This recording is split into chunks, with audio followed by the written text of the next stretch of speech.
तर महाराष्ट्रामधलं सरकार बळी देऊन सत्तेमध्ये आलेलं आहे। 55 रेडे कामाख्या देवीच्या मंदिरामध्ये कापले गेले असा आरोप खासदार संजय राऊतांनी केलाय। तर जनतेनं ठाकरेंच्या शिवसेनेचा बळी देऊन हे सरकार सत्तेत आणलं। नवनाथ बन यांनी राऊतांना प्रत्युत्तर दिलं।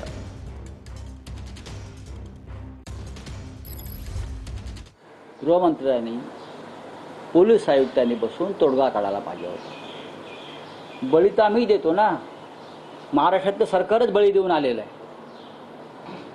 महाराष्ट्राचं सरकार देवळात बळी देऊन आलेलं आहे, हे माहिती आहे का तुम्हाला?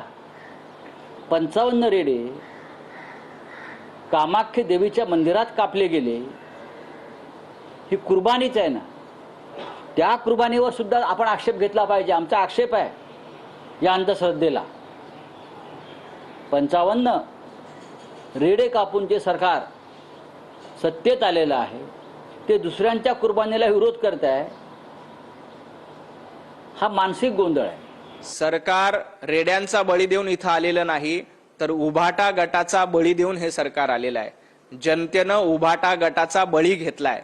जनतेनं मतांच्या रूपाची सुरी ही उभाटा गटावर चालवली।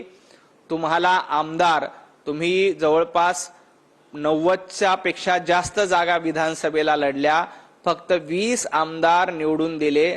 तुमच्या 70 आमदारांचं मत न देता बळी घेण्याचं काम महाराष्ट्रातल्या जनतेनं केलंय।